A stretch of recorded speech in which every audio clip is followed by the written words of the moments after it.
આ દ્વારિકાધીશ દુર્વાસા માટે જોડાઈ ગયા અને થોડેક આગળ ચાલ્યા અને રૂકમણી મૈયાને પીપાસા જાગી છે, તરસ. અને દ્વારિકાધીશને પ્રાર્થના કરી. દ્વારકાધીશે એ સમયે પોતાના અંગૂઠા માત્રથી એક શુભ ગંગા ઉત્પન્ન કર્યા. હમણાં જ અમે અમારે શાસ્ત્રીજી લલિતભાઈ અહીંયા ખતુંબા ગામના છે, દ્વારિકાની બાજુના. એટલે મેં એમને પૂછ્યું કે ઓલું આ ગંગા પ્રગટ કરી હતી સ્થાન કયું છે? કે ટૂપણી છે. આ ટૂપણી ગામ છે, ત્યાં એ ગંગા ઉત્પન્ન કરીને આજે પણ એ ગંગા કૂપ કરીને છે, જ્યાં ગંગા પ્રગટ થયા હતા અને માતાજીને તૃપ્ત કર્યા હતા.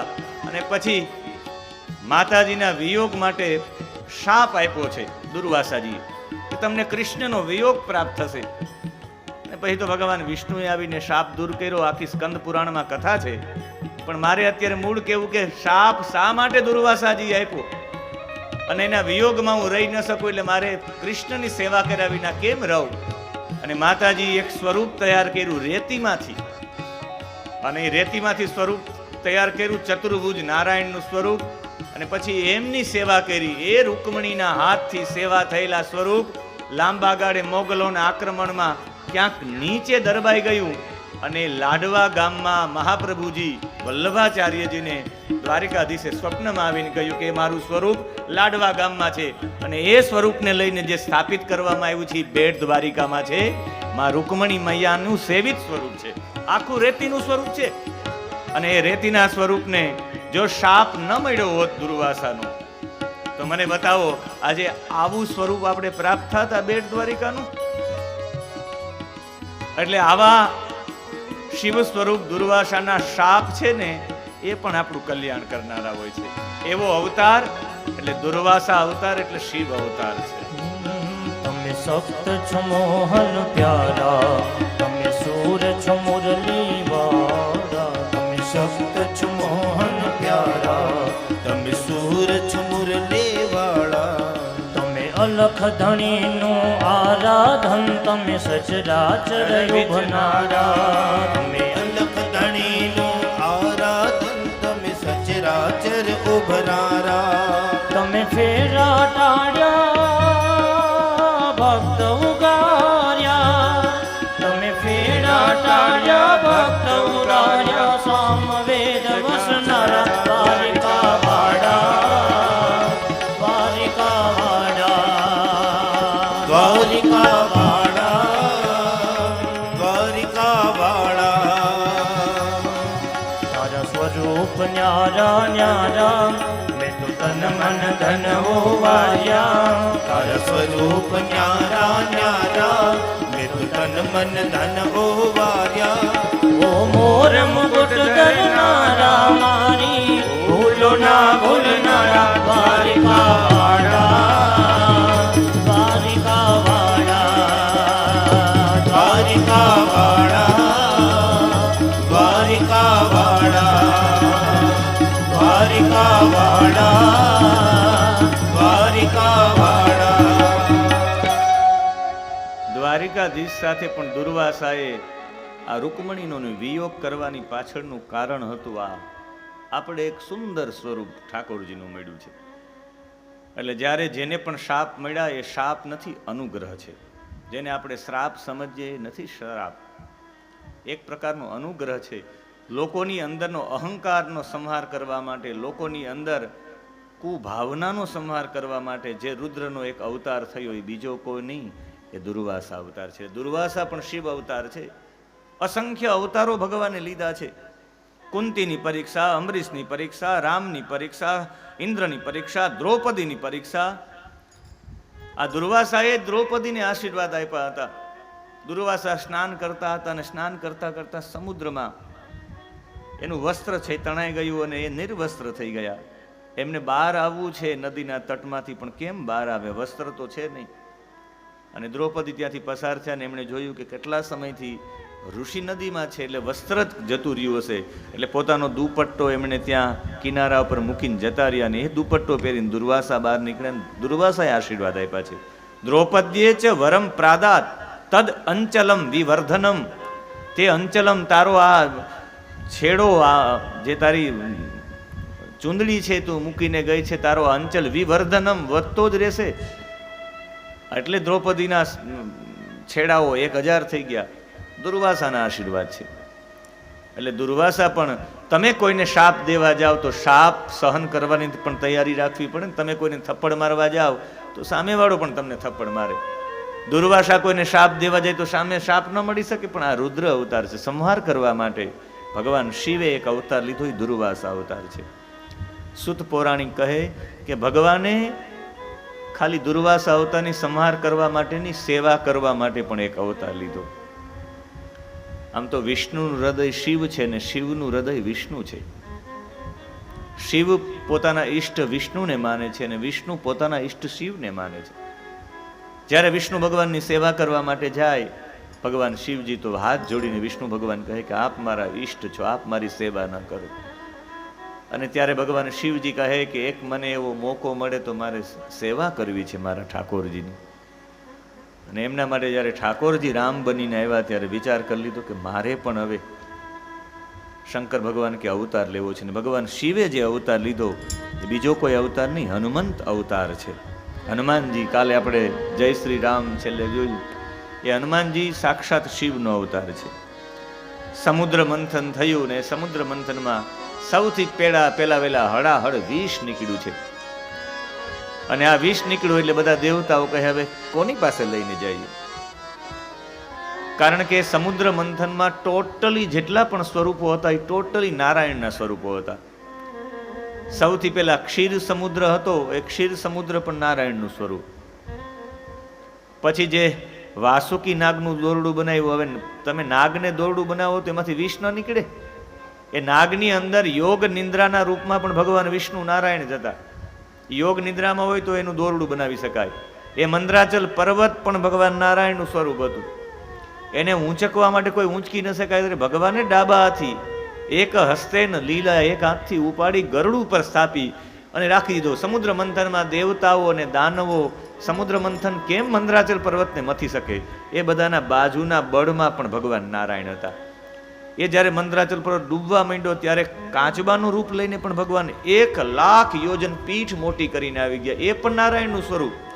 હવે સમુદ્રનું સ્વરૂપ પણ નારાયણ હોય તો સમુદ્રની અંદર રહેલો જલ કલ્મશ પણ નારાયણ હતો. એ જલ કલ્મશ એટલે ઝેર, ઝેર પણ નારાયણ હતું. એટલે હવે ઝેર દેવા કોને જાય? એટલે તો મહાદેવ જ એક બચ્યા હતા. અને બધા લોકોએ મહાદેવજી પાસે જઈ અને મહાદેવજીને પ્રાર્થના કરીને મહાદેવજી એ જ સમયે પોતે તતક કરતલીકૃત્ય વ્યાપી હાલા હલમ વિષમ, ભગવાન એ જ સમયે વિષપાન કરી ગયા ને વિચાર કર્યો કે ઓહો, આ તો મારા નારાયણ છે. મારા નારાયણને જો હું નીચે ઉતારી, કંઠથી નીચે ઉતારીશ તો પાછા નીચે થઈને નીકળી જશે. મારા ભગવાન મારા કંઠમાં જ રહેવા જોઈએ, એટલે કંઠમાં રોપ દીધા છે. ભગવાન નીલકંઠ થઈને એક સ્થાન ઉપર બેસી ગયા. અને વિષ ગરલ હતું, એકદમ ગરમ હતું. ગરલ હંમેશા ગરમ જ હોય. એને શાંત પાડવા માટે બધાએ બિલ્વ પત્ર પધરાવ્યા, એના ઉપર જલ પધરાવ્યું. એટલે તો શ્રાવણ માસમાં સતત અભિષેક, સતત બિલ્વ પત્ર થાય છે. અને પછી એ સમુદ્ર મંથનમાંથી જ્યારે અમૃત નીકળ્યું છે ત્યારે ભગવાને મોહિનીનું રૂપ લીધું છે. ત્યારે ભગવાન તો સમાધિમાં હતા ભોળાનાથ. અને જ્યારે મહાદેવજીની સમાધિ ખોલી ત્યારે મહાદેવજીને કોઈ સમાચાર આપ્યા કે ભગવાને મોહિનીનું રૂપ ધારણ કર્યું હતું. શિવજી એવા છે કે જેણે એક પણ નારાયણના અવતારના દર્શન ન કર્યા હોય એવું બને જ નહીં. એ રામા અવતાર હોય કે કૃષ્ણ અવતાર હોય, બધામાં દર્શન કરવા ગયા છે. રામા અવતારમાં જ્યોતિષી બનીને ગયા છે, ગીતાવલીમાં છે. રામચરિત માનસને સમજવા હોય તો 14 ગ્રંથો સમજવા પડે. ગીતાવલી, કવિતાવલી, વૈરાગ્ય સાંદીપની, આવા બધા ગ્રંથો છે. દોહાવલી, તો એમાં ગીતાવલીમાં ઉલ્લેખ છે અથવા દોહાવલીમાં ઉલ્લેખ છે કે જ્યોતિષી બનીને ગયા છે ભોળાનાથ દર્શન કરવા માટે રામજીના. એક પણ અવતાર છોડ્યો નથી. તો આ મોહિની અવતાર કેમ રહી જાય? ભગવાન ભોળાનાથ ભગવાન નારાયણ પાસે ગયા કે તમારું મોહિની રૂપ હતું, આપ એક વખત મને દર્શાવો. ભગવાને કહ્યું કે નથી જોવા જેવું, પ્રભુ આપ રહેવા દો. તો કે ના, આટલું બધી સુંદરતા, આખા જગતની સુંદરતા એ મોહિની રૂપમાં હતા. એટલે તો દાનવો માની ગયા કે આહા, આપ જ ભાગ પાડી આપો અમૃતનો. છતાં પણ ભગવાન કહે મારાથી એક પણ અવતાર બાકી છે ને આપ ધારણ કરો ને મહાદેવજીની સામે મોહિની રૂપ ધારણ કર્યું છે. મહાદેવ સ્વયં મોહિત થઈ ગયા અને શિવજીના શરીરમાંથી રેતસનું સ્ખલન થયું ને એ રેતસ એક પત્રપૂટમાં ગ્રહણ કરવામાં આવ્યું અને એ સમયે ગરુડને આજ્ઞા કરવામાં આવી નારાયણ દ્વારા કે ગૌતમની એક કન્યા છે જેનું નામ છે અંજની, અને અંજનીને જઈને આ રેતસ આપો. એ ભગવાન શિવની ઉપાસના કરી રહી છે. આ રૂપ ધારણ કરીને એવા માટે મહાદેવજી પાસે પ્રાર્થના કરી કે શિવ જેવો પુત્ર પ્રાપ્ત કરવા માંગે છે અને શિવ જ એને ત્યાં રેતસના રૂપમાં પ્રગટ થાય. એટલે તો શંકર સુવન પણ કહેવામાં આવે છે. એના જ રેતસથી ઉત્પન્ન ત્યાં શંકરનું જ એક રૂપ હનુમાનજી છે અને એમનું રેતસ કાન દ્વારા પધરાવવામાં આવ્યું. અને અંજની જ્યારે ગર્ભવતી થયા અને એનાથી જે બાળકનો જન્મ થયો જેને આપણે હનુમાનજી કહીએ સાક્ષાત શિવનો અવતાર છે. શા માટે? તો કે ભગવાન વિષ્ણુની સેવા કરવા માટે. પણ નાનપણમાં જ સૂર્યને પોતે બિંબ માની એક ફળ માનીને આરોગવા માટે ગળવા માટે ગયા ત્યારે સૂર્યએ એને વિનંતી કરી કે મને છોડો, અને અંતે સૂર્ય પ્રસન્ન થયા. અને સૂર્ય પ્રસન્ન થયા ત્યારે હનુમાનજીને કહ્યું છે કે માગો. સૂર્યએ કહ્યું કે તમે મને વિદ્યા આપો, ને વિદ્યાના દાતા વાસ્તવિકમાં સૂર્ય છે. સૂર્યએ ભગવાન હનુમાનજીને ટોટલી વિદ્યાઓ ભણાવી છે. સૂર્યએ ખાલી હનુમાનજીને નહીં, સૂર્યએ યાજ્ઞવલ્ક્યજીને પણ આખી વિદ્યાઓ ભણાવી છે. સૂર્ય વિદ્યાઓ આપે. આજે પણ સૂર્યની ઉપાસના કરે ને વિદ્યાઓ ઓટોમેટિક આવે. ઉપાસનાથી જે વિદ્યાઓ પ્રાપ્ત થાય એ કદાચ ભણવાથી પ્રાપ્ત ન થાય. કાલિદાસ જેવા સંસ્કૃતના મોટા કવિ જેણે ઉપાસનાથી સૌથી મોટા 3 ગ્રંથો રચી નાખ્યા છે, કુમાર સંભવમ, રઘુવંશમ અને મેઘદૂતમ નામના કાવ્યો, મહાકાવ્યો ખાલી એક જ વાક્યમાંથી, અસ્તિ કશ્ચિદ વાગ વિશેષ, ખાલી એક જ એના પત્નીના વાક્યમાં એટલા મોટા 3 કાવ્યો રચી નાખ્યા. સાધનાનું બળ છે. સાધના બધું કરી શકે. 9 દિવસની આપણા બધાની અહીં સાધના છે. 9 દિવસ પછી અનુભવ તો કરજો કે આ સાધનાનું પ્રતિફળ કેવું હોય. તમે 9 દિવસ સુધી શ્રાવણ માસમાં બધાએ જલાભિષેક કરે, તમે કથાભિષેક કર્યો છે. કથા દ્વારા મહાદેવજીનો અભિષેક ચાલે છે. તમારા બધાના હાથમાં આ કાન છે, એ કાન નથી, હાથમાં લોટો છે. તમે અભિષેક કરી રહ્યા છો, શ્રવણ દ્વારા અભિષેક કરી રહ્યા છો. અને એ સાધનાના માધ્યમથી હનુમાનજીએ સૂર્ય પાસેથી બધી વિદ્યાઓ ભણી છે. અને સૂર્યને કહ્યું કે હવે ગુરુ દક્ષિણામાં હું શું આપું આપને? ત્યારે સૂર્યએ કહ્યું ગુરુ દક્ષિણામાં આપવું હોય તો મારા અંશથી મારો એક બાળક ઉત્પન્ન થયો. સૂર્યના અંશથી ઉત્પન્ન થયેલા સુગ્રીવ પૃથ્વી ઉપર છે. અત્યારે ખૂબ મુશ્કેલીમાં છે. વાલી અને સુગ્રીવ વચ્ચે યુદ્ધ થયું છે અને ઋષ્યમુખ પર્વત ઉપર એ સંતાય રહે છે. તમે એની મદદ માટે જાઓ. ત્યારે આમણે કહ્યું કે હું એમની મદદ માટે જાઉં, એની સેવામાં જાઉં, પણ મેં તો સંકલ્પ કર્યો છે કે મારે વિષ્ણુની સેવા કરવા માટે જવું છે. રામનો અવતાર થઈ ગયો છે.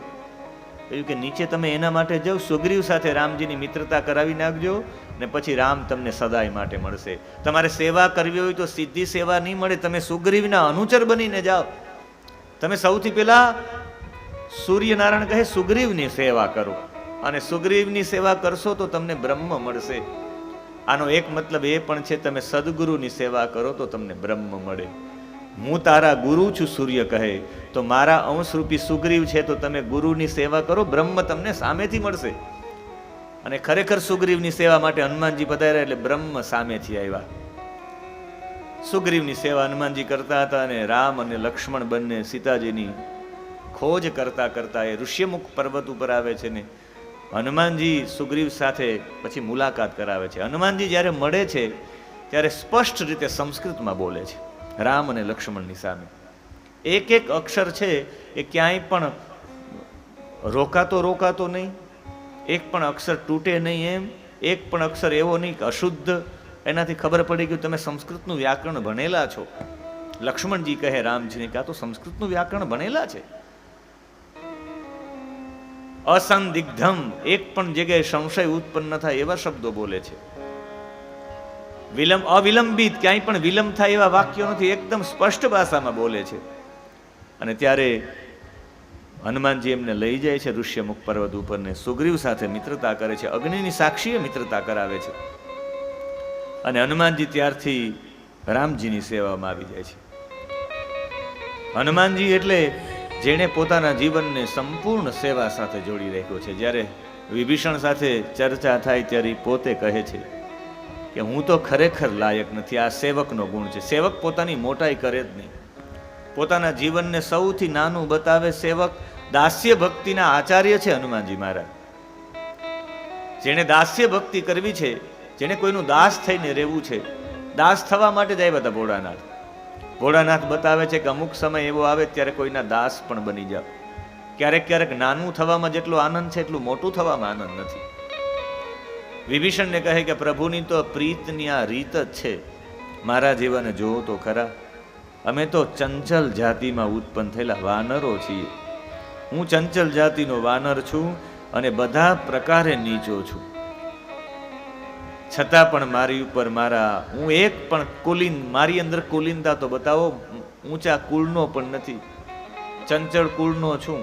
મારી બધી ક્રિયાઓ નીચી છે, અશુદ્ધતા મારા જીવનમાં બધું છે, છતાં પણ મારા પ્રભુએ મારી ઉપર કૃપા કરી છે.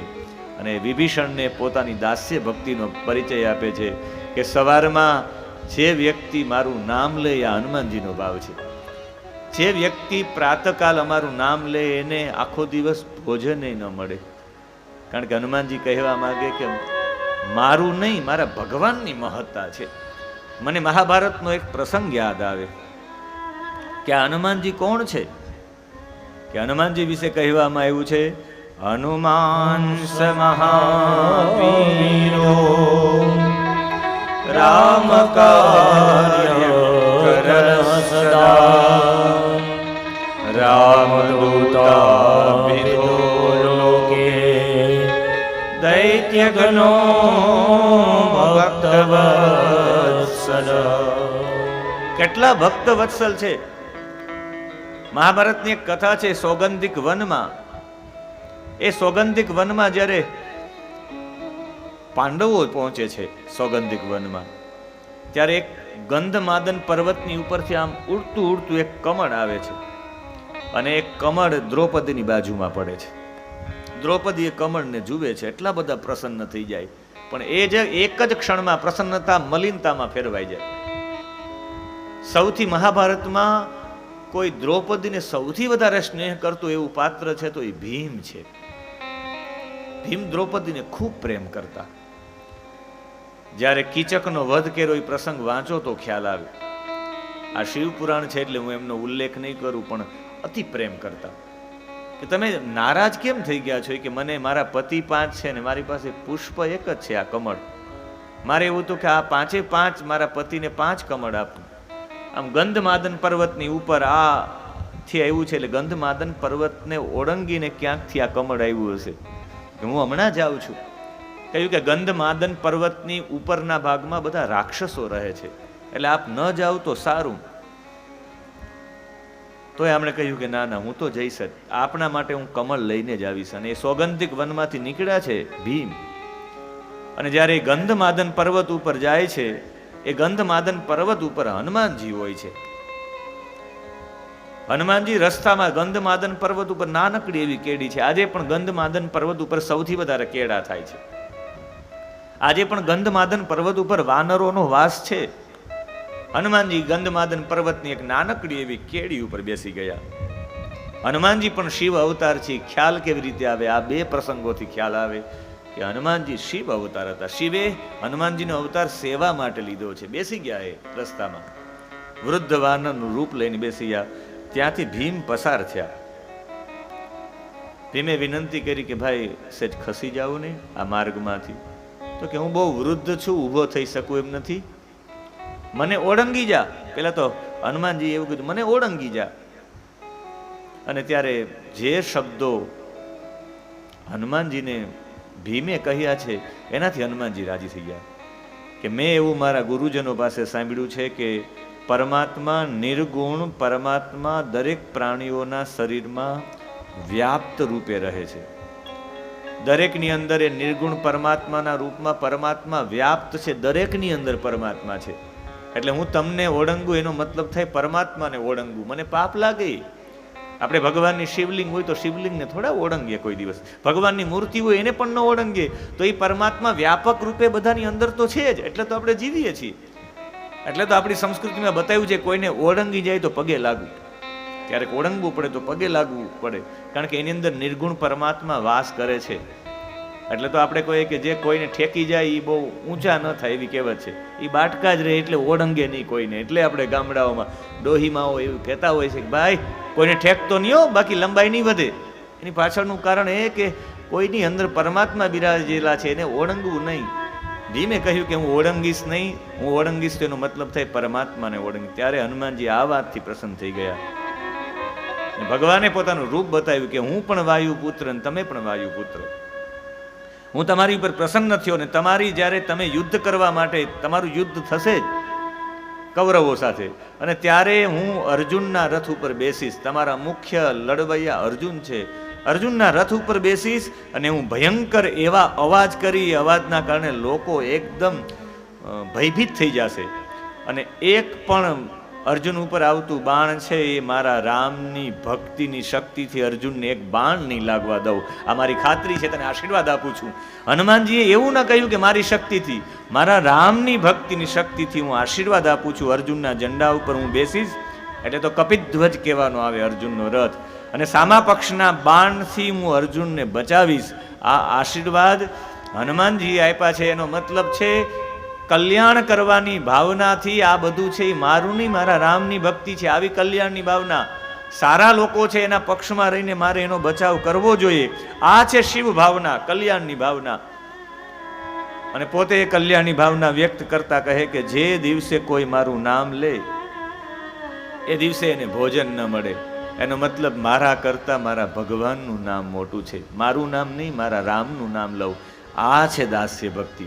હંમેશા સાચો સેવક એ કહેવાય કે વારંવાર પોતાનું નામ નહીં, પોતાના ગુરુનું નામ લે. પ્રાતઃ લેજો નામ હમારા, પ્રાતઃ લેજો નામ હમારા, તેહી દિન તાહિન મિલે આહારા, તેહી દિન તાહિન મિલે આહારા. કહું કવન में परम कुलीना, परम कुलीना, कपि चंचल सब ही मिलिना, कपि चंचल सब ही मिलिना. श्री राम जय राम, जय जय राम, श्री राम जय राम, जय जय राम. કહું કવન મેં પરમ કુલીના, હું ક્યાં એવા ઊંચા કુળમાં ઉત્પન્ન થયેલો છું. કપિ ચંચલ સબહી વિધિહીના, અમે એક પણ વિધિ વિધાન નથી કરતા, એક પણ પુણ્ય કર્મ નથી કરતા. ચંચલ જાતિમાં ઉત્પન્ન થયેલો, મારું એવું કુળ પણ નહીં. એટલે અમારું જે નામ લઈને પ્રાતઃ કાલ જો લે નામ હમારા, જે અમારું નામ લે તેહી દિન તાહી ન મિલે આહારા, એને એ દિવસે ભોજન ન મળે. હનુમાનજી કહે. એટલે હનુમાન ચાલીસાનો પાઠ કરતા પહેલા રામજીનું સ્મરણ કરવું પડે. ઓમ રામ રામાય નમઃ બોલવું પડે, અથવા લોકાભિરામમ એમ બોલવું પડે. ઓમ રામચંદ્રાય નમઃ એવું બોલવું પડે. રામને યાદ કરાવીને હનુમાન ચાલીસા બોલાય નહીં. હનુમાનજીનો જંજીરો, હનુમાનજીનું અનુષ્ઠાન, એક પણ હનુમાનજીનું એવું અનુષ્ઠાન નથી જેમાં રામનું ધ્યાન ન આવે. એટલે હનુમાનજીના મંદિરે જાઓ એ પહેલા તમારે રામજીને યાદ કરવા પડે. રામનું નામ લઈને જ હનુમાનજીનું નામ લેવાય. આ છે શિવની દાસ્ય ભક્તિ. જ્યારે તમે ભગવાન શિવ પોતે કહે છે કે દાસ બનીને જાઓ ત્યારે પોતાનું નામ ન હોવું જોઈએ. આપણી આ નદીઓ જોવ ને, નદીઓ ગંગા, યમુના, સરસ્વતી, ગોમતી, આ બધી નદીઓ છે એ નદીઓ નીકળે ત્યારે ગંગાના સ્વરૂપમાં હોય, ત્યારે યમુનાના સ્વરૂપમાં હોય, નર્મદાના સ્વરૂપમાં હોય, પણ સમુદ્રને મળે એટલે પોતાનું અસ્તિત્વને છોડી દે. અને જ્યારે પોતાનું અસ્તિત્વ છોડી દઈને સમુદ્રમય થઈ જાય ને ત્યારે જ એનું બાષ્પીભવન થાય, અને બાષ્પીભવન થાય તો એ ઉર્ધ્વ જાય અને એનાથી વાદળો બંધાય. એટલે ઊંચું જવું હોય ને તો કોઈમાં સમાઈ જવું પડે, પોતાનું અસ્તિત્વ છોડી દેવું પડે. જેને દાસ્ય ભક્તિ કરવી છે એના ઈષ્ટને મહત્તા આપે, પોતાને નહીં. જે પોતાના જીવનની મહત્તા આપે ને દાસ્ય ભક્તિ ન કહેવાય. ખરા અર્થમાં શિવજીએ હનુમાનનો અવતાર એવા માટે લીધો, લોકોને બતાવે કે સૌથી મોટો દાસ તો હું છું. હું દાસ છું તો મારા સ્વામીનું જ નામ હોવું જોઈએ, મારું નહીં. પહેલે દિવસે ઓલા સંતો બધા પધાર્યા, સ્વામિનારાયણ સંપ્રદાયના સંતો.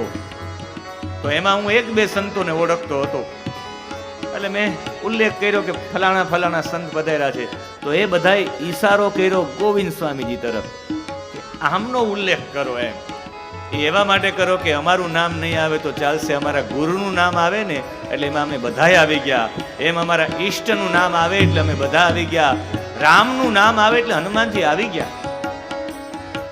તમે સૌથી વધારે રામનું નામ લેશો તો હનુમાનજી પ્રસન્ન થશે. હનુમાન ચાલીસાનો પાઠ કરવા કરતા પણ તમે રામજીની સ્તુતિ ગાશો તો હનુમાનજી એનાથી પણ વિશેષ પ્રસન્ન થશે.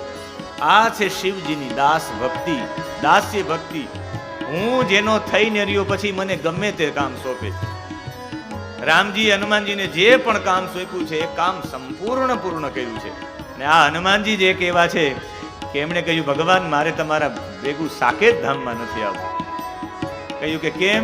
કે ભગવાન સતત તમારી કથાઓ સાંભળતો રહું, અને કથા સાંભળવાથી આપણી અંદર વૈરાગ્ય આવે છે. કથા શા માટે સાંભળવાની કોઈ કહે તો કહેવાનું કથા સાંભળવાથી વૈરાગ્ય આવે છે. અંદરથી ભાવના થાય કે આ બધા ચરિત્રો ક્યાં ને હું ક્યાં. એક જેને આખી જિંદગી માં જાનકીએ પોતાના રેશમી પલંગ ઉપરથી ગુલાબની પાંખડીઓ ઉપર ચરણ પધરાવ્યા હતા, ને એ ચરણ 14 વર્ષ સુધી એને વનવાસ આપ્યો ન હતો, એ જંગલમાં જતા રહ્યા. જેણે સતત દુઃખ ભોગવ્યું, ત્યાંથી આવીને પણ પછી વાલ્મીકીને આશ્રમમાં જવું પડ્યું, ત્યાં સંતાનોને જન્મ આપ્યો. પછી પણ જ્યારે રામ મળ્યા ત્યાં ધરતીમાં સમાઈ જવું પડ્યું.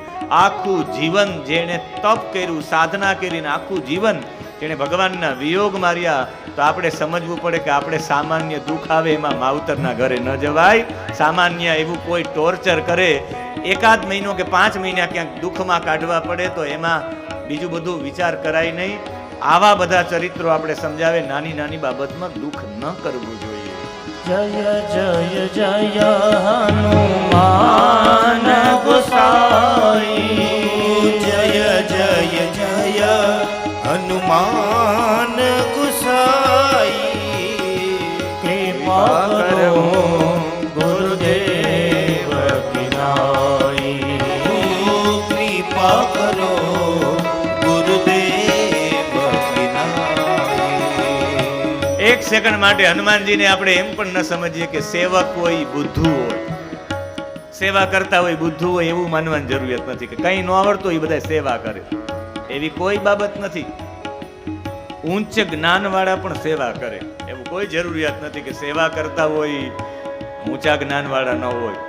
એ જ્ઞાન વાળા હોય પણ સેવાનો અમુક લોકોને રંગ લાગ્યો હોય. એ સેવાનો રંગ લાગ્યો. હનુમાનજી બુદ્ધિમતામ વરિષ્ઠમ છે. સિરિયલોમાં આવે કે હનુમાનજી આમ ગદા લઈને જાય, એ તો એની રીતે બતાવતા હોય. એને પણ સારો પુરુષાર્થ કર્યો છે કે રામાયણ આપણા સુધી પહોંચાડી. પણ હનુમાનજી જાય ત્યારે મને એ બાબત ન ગમે કે હનુમાનજી આમ વિચારે કે આમાં કઈ સંજીવની બુટી હશે. હનુમાનજી બધી ચમકતી હોય, બધામાં લાઈટ હોય, હનુમાનજી ઓળખી શકતા ન હોય એટલે આખો પર્વત લઈ આવે. ના ના, એવી વાત નથી. વાલ્મીકી રામાયણ વાંચીએ તો ખબર પડે, 2 વખત હનુમાનજી પર્વત લઈ આવ્યા છે. એક પર્વતનું નામ છે ઔષધિ પ્રસ્થ પર્વત, જેની અંદર 4 પ્રકારની ઔષધિ હતી. મૃત સંજીવની ઔષધિ, જે ઔષધિ મરેલાને જીવિત કરી શકે એને મૃત સંજીવની ઔષધિ કહેવાય. બીજી ઔષધિ હતી વિશલ્ય કરણી. વિશલ્ય એટલે ઘાવ, જ્યાં ઘાવ પડી ગયા હોય, તલવાર લાગી હોય, એ ઘાને રૂજાવા હોય તો એ ઔષધિ લખાડી નાખો, વિશલ્ય કરણી ઔષધિ લગાડી દો, ઘા રૂજાઈ જાય. ત્રીજી હતી સુવર્ણ કરણી ઔષધિ. તમારું શરીર ક્રાંતિહીન થઈ ગયું, એમ થાકી ગયા હોય, ઔષધિ પી લો, સવારમાં પાછા ક્રાંતિ યુક્ત, યુદ્ધ કરવા માટે તમે તત્પર થઈ જાઓ, એવી ઔષધિ. અને ચોથી ઔષધિનું નામ હતું સંધા. તમારો હાથ કપાઈ ગયો હોય ને ત્યાં લગાડી દો એટલે હાથ જોઈન્ટ થઈ જાય, નાક જોઈન્ટ થઈ જાય, કાન જોઈન્ટ થઈ જાય. સંધા નામની ઔષધિ. હનુમાનજીએ વિચાર કર્યો કે વારંવાર કોઈને કંઈ થાય ને પાછી બીજી લેવા જાવી, ત્રીજી લેવા જાવી, મેડિકલની દુકાને પેટની દવા લેવા જાવી, માથાની દવા લેવા જાવી, પગની દવા લેવા જાવી, એના કરતાં આખો મેડિકલ સ્ટોર જ ઉપાડી આવું. એટલે હનુમાનજી આખો મેડિકલ સ્ટોર ઉપાડી આવ્યા હતા. ઔષધિને ઓળખતા નહોતા એટલે લઈ એમ બધું લઈ આવ્યા. કોઈ કઈ જાવ જમવાનું લઈ આવો તો પછી દાળ ભાત લેવા જાય ને છાશ લેવા જાય ને એક સાથે બધું લઈ આવે ને એને હનુમાન કહેવાય. આખો પર્વત લઈ આવ્યા છે. बजरंगी कैसे मनाऊं